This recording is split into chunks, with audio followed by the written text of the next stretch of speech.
Hello everyone. Radhe Radhe. कैसे हो सब? एकदम मस्त मजे में, एकदम चकाचक। तो बहुत दिनों से शिकायतें आ रही थी कि क्लास 10 की कोई भी वीडियो नहीं आ रही है, तो आज आ गई है ना। तो आज हम लोग मैथ्स का चैप्टर करने चल रहे हैं भाई, है ना। चैप्टर 2 तक तो हो गया था, क्वेश्चंस भी हो गए थे। ठीक है, आप लोगों ने देखा भी, बढ़िया है। पढ़ाई लिखाई करो भाई, बोर्ड से निपटाना जरूरी है वो भी। ठीक है, तो आज हम मैथ्स का चैप्टर 3 चालू करने जा रहे हैं। ठीक है ना। जिसका नाम है pair of linear equation in two variables.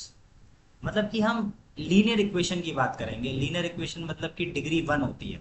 ठीक है, बात करेंगे लीनियर इक्वेशन जिसकी डिग्री 1 होती है, वही लीनियर इक्वेशन होती है। बट है क्या, लीनियर इक्वेशन से लेकिन वेरिएबल कितने हैं? दो। वेरिएबल कितने हैं? दो। मतलब कि ए और बी भी हो सकता है, एक्स और वाई भी हो सकता है, एम और एन भी हो सकता है, मतलब दो होने चाहिए, बस बात है साफ। ठीक है, तो आज हम ऐसी लीनियर इक्वेशंस के बारे में बात करने जा रहे हैं जिनके वेरिएबल्स कितने होते हैं? दो होते हैं। ये चीज क्लियर है? ठीक, तो चलिए भैया फिर शुरू करते हैं। क्या होती है linear equation in two variable? तो जैसे कि लिखा हुआ है a x plus b y plus c is equal to zero. तो यहाँ पे हम ए बी और सी को देख सकते हैं कि ए बी एंड सी ये क्या है? Real numbers. क्या है? रियल नंबर, कांस्टेंट टर्म्स है। जहां पर ना ए जीरो के बराबर हो सकता है और ना ही बी जीरो के बराबर हो सकता है। ठीक, क्लियर है ना। और यहाँ पे एक्स और वाई जो है, ये कितने वेरिएबल हो गए? दो वेरिएबल हो गए। कितने? दो वेरिएबल हो गए। तो ऐसी इक्वेशन जो a x plus b y plus c के फॉर्म में लिखी हो इज इक्वल टू जीरो, जहां पर A B C real number होने चाहिए। ठीक है, जहां ए जीरो के बराबर ना हो, बी जीरो के बराबर ना हो, उन्हें linear equation in two variable कहा जाता है। जैसे कि लिखा हुआ है 4x plus 5y is equal to 2। तो x और y दो वेरिएबल हो गए। √2x plus √3y is equal to 7। तो x और y दो वेरिएबल हो गए। क्लियर? अब सोल्यूशन क्या होता है? अच्छा, इससे पहले सोल्यूशन याद होगा। सोल्यूशन मतलब क्या होता था जब हमने लीनियर इक्वेशन वन वेरिएबल की बात करी थी? ठीक है, तो सोल्यूशन का मतलब होता था कि x की वैल्यू निकालना। मतलब जो x की जो वैल्यू आती थी वो उसका सोल्यूशन होता था, है ना। तो वैसे ही सोल्यूशन ऑफ लीनियर इक्वेशन की अगर हम बात करी जाए, तो इसके अंदर जो ये a x plus b y plus c is equal to zero आ रहा है, तो ये x की जगह पर जो भी आएगा और y की जगह पर जो भी आएगा वो क्या कहलाएगा? सॉल्यूशन कहलाएगा। क्या कहलाएगा? सॉल्यूशन कहलाएगा। ठीक, पढ़ लेते हैं भाई। Let a x plus b y plus c is equal to zero be the given linear equation of two variable। दो वेरिएबल की जो लीनियर इक्वेशन है, देन एन ऑर्डर्ड पेयर। तो एक ऑर्डर्ड पेयर जो आएगा अल्फा और बीटा, मतलब कि एक्स और वाई की जगह पर अल्फा और बीटा जो आएगा, आज सेट टू बी सोल्यूशन, उसे सोल्यूशन कहा जाएगा। किसका? उस लीनियर इक्वेशन का। ठीक है, जो कि होगी a alpha plus b beta plus c is equal to zero के बराबर। ठीक, नेक्स्ट तीसरा पॉइंट क्या कहता है भैया? साइमल्टेनियस। ठीक है, simultaneous linear equation in two variable. अब साइमल्टेनियस लीनियर इक्वेशन होती क्या है, जरा इस चीज को समझो। समझने के लिए थोड़ा मिटाना पड़ेगा भैया, क्लियर कर देते हैं इसे। साइमल्टेनियस लीनियर इक्वेशन का मतलब, देखो जैसे कि मान लेते हैं दो इक्वेशन। कितनी इक्वेशन तुम्हें देगी? दो इक्वेशंस दिख जाएंगी। अब उन दोनों इक्वेशंस की x और y की कुछ तो वैल्यू आएगी। आएगी ना। तो एक ऐसी वैल्यू, एक ऐसी x और y की वैल्यू जो दोनों इक्वेशंस को क्या करे? सेटिस्फाई करे। दोनों इक्वेशंस को क्या करे? सेटिस्फाई करे। ऐसी इक्वेशंस को हम linear equation, simultaneous linear equation कहते हैं। जैसे कि यहाँ पर x plus y is equal to two है और 2x plus 3y is equal to 6 है ना। तो ऐसा कौन सा नंबर आएगा इन दोनों को सॉल्व करके, जो कि x और y का जो सोल्यूशन जो भी आएगा वो इन दोनों इक्वेशंस को क्या करना चाहिए? सेटिस्फाई करना चाहिए। उसे हम कहते हैं साइमल्टेनियस लीनियर इक्वेशन। अभी जैसे जैसे करके आगे बढ़ेंगे, क्वेश्चंस करेंगे और इजी हो जाएगा थोड़ा सा। जैसे कि ये पढ़ लेते हैं क्या लिखा है। Two linear equations, two linear equations in two unknown x and y are set. बोला जा रहा है दो लीनियर इक्वेशन होंगी जिसके अंदर दो अननोन एक्स और वाई होंगे। ठीक है, वो एक सिस्टम बनाते हैं लीनियर इक्वेशन का, साइमल्टेनियस लीनियर इक्वेशन का। ठीक है, each of them is satisfied by the same pair of value of x1, और दोनों ही इक्वेशंस सेम पेयर x और y से क्या हो जाती हैं, सेटिस्फाई हो जाती है। उन्हें हम कहते हैं, जैसे कि 2√x है plus √y is equal to 9 होगा, 4x plus 5y is equal to 19 होगा। ठीक है, तो ये दोनों के दोनों क्या होंगी, कोई एक ही सोल्यूशन आएगा x और y का जो दोनों इक्वेशन को क्या करेगा, सेटिस्फाई करेगा। क्लियर, बड़े आगे। Solution of a given system of two simultaneous equation.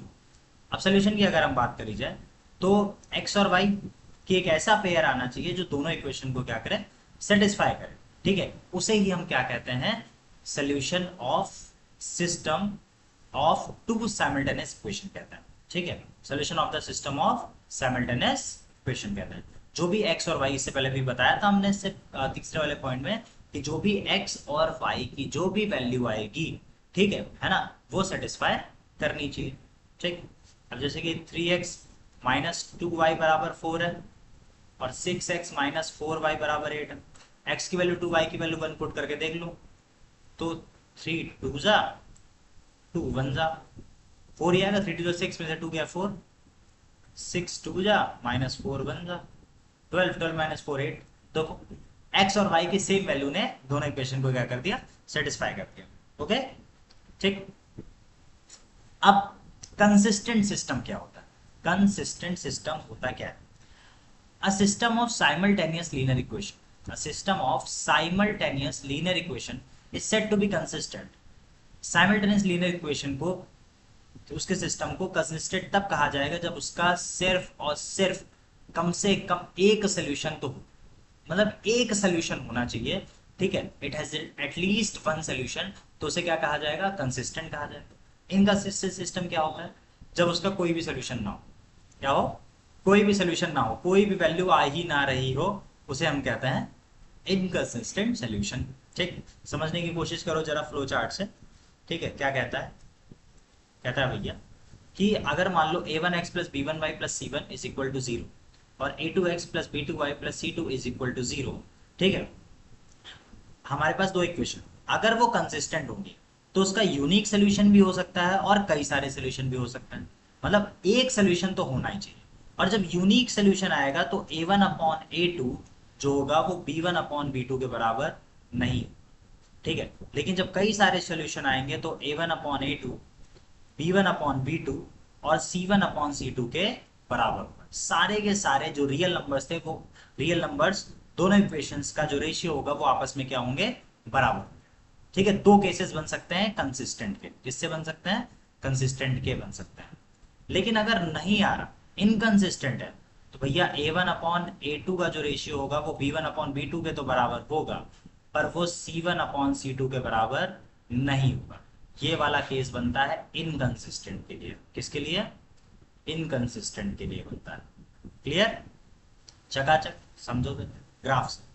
देखो अगर a1 upon a2 b1 upon b2 के बराबर नहीं आता है, ठीक है, तो इक्वेशंस को क्या कहा जाता है, कंसिस्टेंट कहा जाता है। ठीक है, तो इसका जो भी ग्राफ बनेगा वो कुछ ग्राफ ऐसा बनेगा कि वो किसी एक पॉइंट पे, वो जो दो लाइंस जा रही होंगी दोनों इक्वेशंस की, वो किसी एक पॉइंट पर ही क्या कर रहा होगा, इंटरसेक्ट कर रहा होगा। क्या कर रहा होगा, इंटरसेक्ट कर रहा होगा। वो है हमारा कंसिस्टेंट का केस, जब यूनिक सोल्यूशन होगा। जब क्या होगा, यूनिक सोल्यूशन होगा, कंसिस्टेंट। ओके, ठीक है, मैंने गलत लिख दी स्पेलिंग, कंसिस्टेंट। ठीक है ना, तो इसका सिर्फ और सिर्फ जब एक सोल्यूशन होगा तो a1 अपॉन a2 जो होगा वो b1 अपॉन b2 के बराबर हो जाएगा। क्लियर, और अगर मान लो कई सारे सोल्यूशन आ, तो a1 upon a2 b1 upon b2 c1 upon c2 के बराबर होता है। तो ये जो इक्वेशंस होती हैं ये डिपेंडेंट होती हैं, एक दूसरे पे क्या करती हैं, डिपेंड करती हैं, क्योंकि इसके अंदर जो एक इक्वेशन होगी वो दूसरी इक्वेशन से मल्टीप्लाई करके या नॉन जीरो नंबर से मल्टीप्लाई करके दूसरी इक्वेशन के साथ तभी आती है। ठीक है, तो इनके जो ग्राफ होते हैं वो कोइंसाइड कर जाते हैं। कोइंसाइड का मतलब ये है कि एक ही लाइन पे जा रहे होंगे, दोनों लाइंस, दोनों इक्वेशन जो होंगी वो एक ही लाइन शो कर रही होती है, तो ये क्या होती है, डिपेंडेंट होती है। तो इनके कई सारे सोल्यूशन जब होते हैं तो वो डिपेंडेंट हो जाते हैं और कुछ इस तरीके से ग्राफ शो करते हैं। ठीक, नेक्स्ट क्वेश्चन, अगर a1 upon a2 b1 upon b2 और c1 अपॉन c2 के बराबर नहीं है, ठीक है, इनकंसिस्टेंट है, तो ग्राफ कुछ ऐसे जाते हैं, पैरेलल जाते हैं एक दूसरे के, वो कट कर रहे होंगे इस मतलब कि एक्स एक्सिस और वाई एक्सिस को कहीं और पॉइंट्स पे, लेकिन क्या होते हैं एक दूसरे के क्या होते हैं, पैरेलल जाते हैं। क्या जाते हैं, पैरेलल जाते हैं। क्यों जाते हैं, क्योंकि c1 अपॉन c2 बराबर नहीं था, बट a1 अपॉन a2 और b1 अपॉन b2 तो बराबर था। ठीक, ओके, एक्सरसाइज 3.1 क्वेश्चन, ठीक है, form the pair of linear equation in the following problems and find their solutions graphically. बोला जा रहा है कि लीनियर इक्वेशंस बनाओ, ठीक है, और साथ साथ क्या करो, उन प्रॉब्लम्स को सॉल्व करो, सॉल्व करने के बाद उनके सॉल्यूशंस को ग्राफिकली शो भी करो। तो भैया क्या बोला जा रहा है, समझो जरा। 10 स्टूडेंट्स ऑफ क्लास टेंथ के 10 स्टूडेंट हैं, उन्होंने एक मैथमेटिक्स क्विज में पार्टिसिपेट किया। तो अगर नंबर ऑफ गर्ल्स 4 ज्यादा है नंबर ऑफ बॉयज से, तो find the number of boys and girls who took part in a quiz. तो बोला जा रहा है कि किसने किसने मतलब कितने कितने कितने लड़कों ने और कितनी लड़कियों ने पार्टिसिपेट किया है, इस बात को हमें बताना। ठीक, तो करते हैं भैया।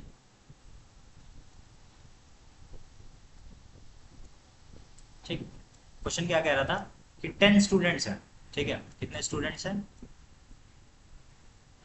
10 स्टूडेंट्स हैं, जिसके अंदर बोला क्या जा रहा था कि number of girls is 4 more than the number of boys. ठीक, तो भैया चलो कर लेते हैं। Let the number of girls be x and number of boys be y. Girls को एक्स मान लिया, बॉयज को वाई मान लिया। ठीक है, तो अकॉर्डिंग टू क्वेश्चन, क्वेश्चन ये कह रहा था कि भैया टोटल 10 स्टूडेंट है, मतलब कि एक्स प्लस वाई बराबर 10 है। ठीक है, और लड़कियां कितनी ज्यादा है, 4 ज्यादा है, यही तो बोल रहा था। Number of girls is 4 more than the number of boys, मतलब कि एक्स माइनस वाई जो है वो 4 आ रहा है। ठीक है, क्योंकि भैया लड़कियां ज्यादा है, 4 ज्यादा है। ठीक है, तो इन दोनों इक्वेशंस को सॉल्व करके हमें क्या पता करना है, एक ग्राफ पता करना है। क्या पता करना है, एक ग्राफ पता करना है। ठीक है, अभी तक हमने सही बनाई दोनों इक्वेशंस, एक्स प्लस वाई बराबर 10 और एक्स बराबर 10 माइनस वाई करके इक्वेशन सही है। ठीक, तो यहाँ से एक्स बराबर 10 माइनस वाई आ जाएगा भाई। ठीक, चलो बनाते हैं एक्स और वाई।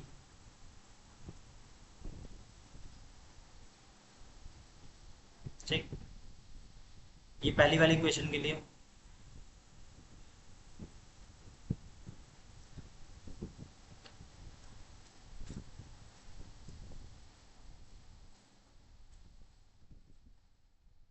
ठीक, और ये दूसरी वाली इक्वेशन के लिए।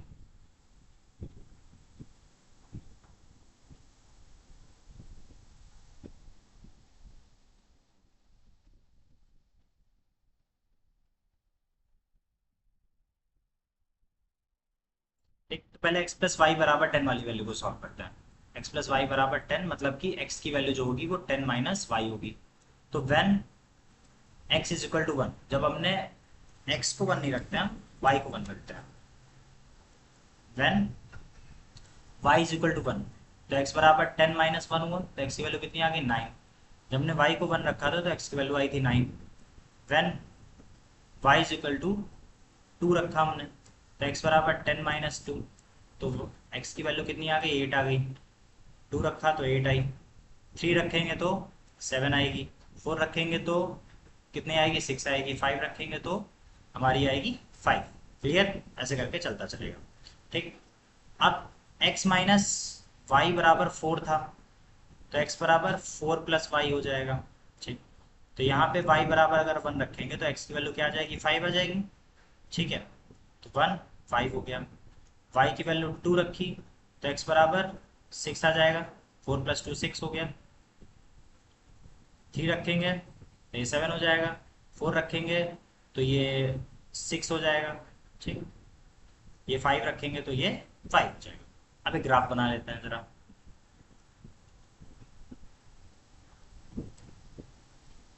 क्योंकि बोला गया था हमें ग्राफ पे शो करना है। ठीक, 1 2 3 4 5 6 7 8 9, 1 2 3 4 5 6 7 8 और 9। ठीक है, 1 2 3 4 5 6 7 8 9, 1 2 3 4 5 6 7 8 और 9।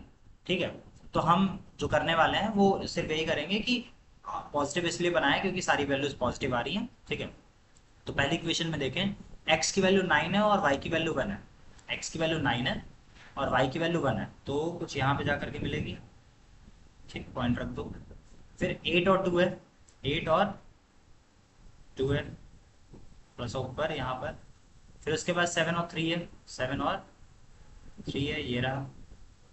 ठीक, फिर उसके बाद 4 और 6 है, मतलब 6 4, पहले 6 फिर 4, ये रहा। उसके बाद 5 और 5, 5 और 5। ठीक है, तो ये बन गई हमारी एक इक्वेशन। इसको मिला देते हैं ऐसे करके। ठीक, ऐसे करके ये स्ट्रेट लाइन कहीं पर चली जाएगी। ठीक, अब दूसरा करते हैं। ठीक, दूसरा क्या है भाई, 5,1, 5 है, 1 है। ठीक, फिर 6 2 है, 6 है, 2 है। फिर 7 है, 3 है, 7 3, ये रहा। फिर 4 है, 6 है, 7 आया था, 3 आया था।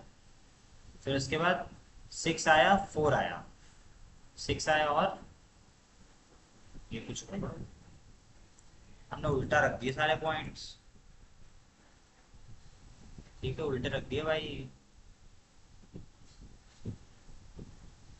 ये ऐसे लाइन चली गई। ठीक, x की वैल्यू 5 रखते, y की वैल्यू, x की वैल्यू 5, y की वैल्यू 1। फिर x की वैल्यू 6, y की वैल्यू 2 रखी। फिर x की वैल्यू 7 रखी, y की वैल्यू 3 रखी। फिर x की वैल्यू 6 कहाँ से आ गई, है गड़बड़ आ गया कहीं। फिर ये 8 आएगी, ये 9 आएगी। ठीक है, 4 रखेंगे, 8 रखेंगे, ये रहा, फिर ये रहा। ठीक है, तो इसका क्या ग्राफ बनते हुए जाएगा, ये वाला ग्राफ ऐसे करके बनते हुए जाएगा। ठीक है, तो ये किस पॉइंट पे कट कर रहा है, तो एक पॉइंट पे कट कर रहा है ना, मतलब दोनों इक्वेशंस को सेटिस्फाई क्या करेगा, एक ही पॉइंट कर रहा है। एक ही पॉइंट कर रहा है मतलब कौन सा सोल्यूशन है भाई, यूनिक सोल्यूशन है ना। ठीक है, क्या आ रहा है भाई, यूनिक सोल्यूशन आ रहा है। वो पॉइंट कौन सा है, 3,7। कौन सा पॉइंट है, 3,7 है। तो नंबर ऑफ गर्ल्स निकाल ली जाए। x प्लस वाई बराबर 10 था, x की जगह पे क्या रखेंगे, क्या था, x बराबर 10 माइनस वाई था, तो x बराबर 10 माइनस वाई, वाई की जगह पे क्या आ जाएगा। ठीक, y की वैल्यू 7 आ रही है और x की वैल्यू क्या आ रही है, ये तो आ तो गई। ठीक, x की वैल्यू कितनी आ रही है, 3 आ रही है, y की वैल्यू कितनी आ रही है, 7 आ रही है। ठीक है, इसका मतलब क्या हुआ भैया कि बॉयज कितने थे, 3 थे, और गर्ल्स कितनी थी, 7 थी। क्योंकि बोला ये गया था कि जो गर्ल्स हैं वो बॉयज से 3 ज्यादा है। ठीक है, तो मिल गया हमें पॉइंट। क्लियर, बढ़े आगे, next question. 5 pencil 7 pens together cost 50 rupees. बोला जा रहा है कि 5 पेंसिल है, 7 पेन है, एक साथ मिलके 50 रुपए हो रहे हैं। 7 पेंसिल 5 पेन मिलके 46 रुपए हो रहे हैं। तो find the cost of 1 pencil and that of 1 pen. तो बताना है कि एक पेंसिल की कॉस्ट कितनी थी और एक पेन की कॉस्ट कितनी थी। ठीक, हो जाएगा, इजी। ठीक है, वही सेम तरीके से करना है। क्या बोल रहा था क्वेश्चन में, 5 पेंसिल 7 पेन्स। ठीक है, तो पेंसिल की कॉस्ट x मान लो, let the cost of pencil rupees x and cost of pen rupees y मान लो। ठीक है, y मान ली, तो क्या हो जाएगा क्वेश्चन के हिसाब से। ठीक है, 5 पेंसिल 7 पेन, 5 पेंसिल 7 पेन मिला करके 50 रुपए हो रहे थे। ठीक है ना, ये हो गया पहला केस, इक्वेशन नंबर 1 बोल दो। ठीक, दूसरा केस क्या कह रहा था कि 7 pencil 5 pen, 7 pencil plus 5 pen मिला करके हो रहे थे कितने रुपीज, 46 रुपीज हो रहे थे, 46 हो रहे थे। ठीक है, तो इक्वेशन 1 के लिए अलग सॉल्व करते हैं ठीक है। और इक्वेशन 2 के लिए अलग सॉल्व करते हैं जरा। तो 5x plus 7y is equal to 50 था, तो x बराबर 50 माइनस 7y अपॉन 5 हो जाएगा, ठीक है ना। और यहाँ पे 7x plus 5y is equal to 46 था, तो यहाँ पे x बराबर 46 माइनस 5y अपॉन 7 हो जाएगा। ठीक, बना लेते हैं, देखिए x और y, ठीक, x और y। चलो सॉल्व करते हैं भाई। When y is equal to 0, जब y को हमने 0 रखा, ठीक है, तो x की वैल्यू कितनी आ जाएगी, 50 माइनस 0 अपॉन 5, तो 5 से 50 कट गया, 10 आ गया। ठीक है, x की वैल्यू कितनी आ गई, 10, 0 था 10 आ गया। When y is equal to 2, जब y को 2 रखा, ठीक, तो x बराबर 50 माइनस 7 टू 14 अपॉन 2, 50 में से 14 का 36, 36 डिवाइड हुआ 2 से आएगा 18, ठीक, 2 और 18 आया, ठीक। When y is equal to 5, 5 रखेंगे, 5 नहीं रखते हैं यार, इवन चला जाएगा, 6 रख देते हैं, ठीक है। तो x बराबर 50 माइनस 7 6 जा 42 अपॉन 2, 8 डिवाइड बाई 2 4 आ जाएगा, ठीक है। जब 6 रखा तो 4 आ गया, तीन ही 3 पॉइंट लेके चलता है, ठीक, थोड़ा मामला इजी हो जाएगा। यहाँ पे when y is equal to 0 रखो, तो x बराबर 0 से मामला चलेगा नहीं, 46 है, क्योंकि 46 7 से डिवाइड नहीं होता, फ्रैक्शन में आ जाएगी वैल्यू, फ्रैक्शन छोड़ देते हैं। हम करते हैं कुछ और मामला, 2 से कर देते हैं। 1 से करेंगे 41 आएगा, 2 से करेंगे 10 आएगा, 36, 36 7 से कटता है क्या, नहीं कटता। 3 से करेंगे 15, 15 जाएगा इसमें से, 5 इधर गया 41, 31, 4 से करें 5 4 20, 26, हो ही नहीं रहा यार, तो घट ही नहीं रहा किसी नंबर से। क्वेश्चन सही है ना हमारी, 7x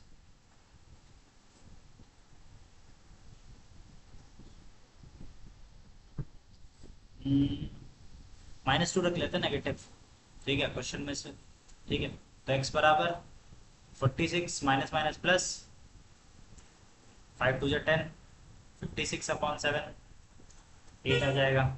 तो y की वैल्यू जब -2 थी तो 8 आ गया। इसी तरीके से y की वैल्यू कुछ और पुट करते हैं, तो when y is equal to -4 put करें क्या, ठीक है, तो -20 हो गया, 20 46 और 20 कितना हो गया, हो गया 66, 66 भी नहीं जाएगा, छोड़ देते हैं y-4 को। ठीक है, क्वेश्चन से देख लेते हैं, 5 रखा गया, 5 रख लेते हैं यार, 5 5 जा 25, ठीक है। 46 में से 25 का बचा 21, तो x बराबर 46 minus 25 divide by 7, x is equal to 21 upon 7 आ गया 3, 5 रखा था तो 3 आया था, ठीक है। इसी तरीके से एक और वैल्यू देख रखे हैं कि 12 रखा तो माइनस का 2 आया, ठीक। अब ग्राफ बना लेता है, क्या बना लेते हैं भैया, ग्राफ, ठीक है। 2 2 का गैप लेके चलता है, 2 4 6 8 10 12, 2 4 6 8 10 12, 2 4 6 8 10 12, 2 4 6 8 10 और 12, 2 4 6 8 10 12, सब माइनस का, ठीक है। 2 4 6 10 12, ठीक है। कहते हैं पहली वाली इक्वेशन के लिए करते हैं, क्या था, 10,0, x की वैल्यू 10, y की वैल्यू 0, मतलब यहीं पे रख जाएगा। फिर y की वैल्यू 18, 18 और 2 है, 18 तो बहुत दूर जाएगा, 18 जाएगा यहाँ कहीं पे, ठीक है, 18 और 2, इसको उठा के इधर ले आता है, इसको थोड़ा सा रब कर देता है,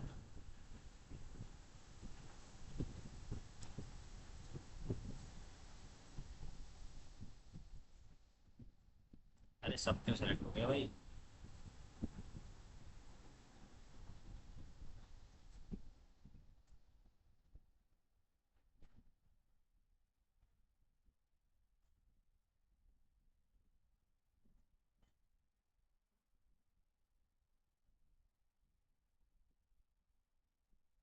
तो लाइन आगे बढ़ा लेते हैं भाई।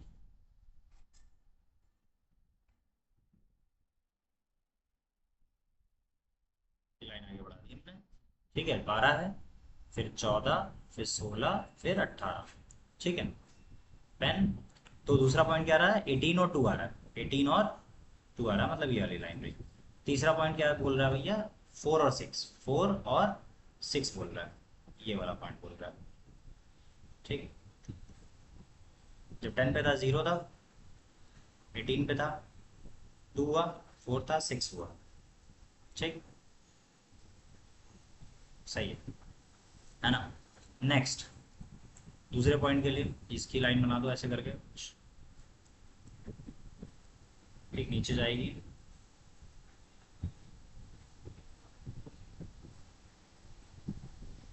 इसको यहाँ से ऊपर बढ़ा देता है ऐसे करके। ठीक। नेक्स्ट दूसरा पॉइंट बना लेते हैं।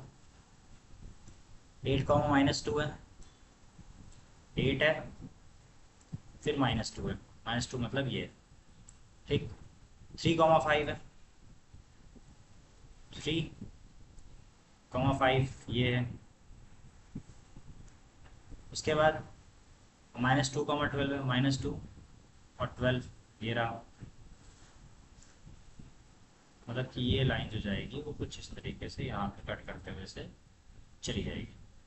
ठीक, ऐसे करके। तो ये पॉइंट कहाँ कट कर रहा है? ये हमारा ग्राफ कुछ गड़बड़ हो गया, इस वाले से देख लेते हैं। ठीक है, ये वाले हमें पॉइंट मिले थे, तो ये कहाँ पे कट कर रहा है? 3,5 पे कट कर रहा है। किस जगह पे कट कर रहा है? 3,5 पे कट कर रहा है।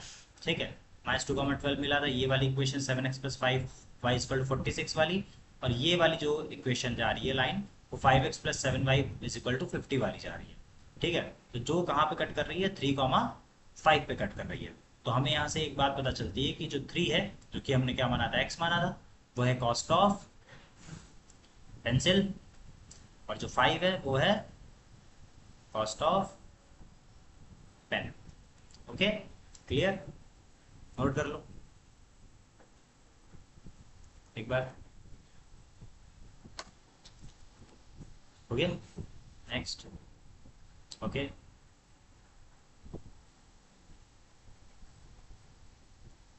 ठीक है भाई, खत्म हो गया। ओके, तो आज का लेक्चर समाप्त, बाकी का कल मिलते हैं आगे के क्वेश्चंस के साथ। ठीक है। इंट्रो हो गया, अच्छे से एक बार पढ़ लेना, समझ लेना।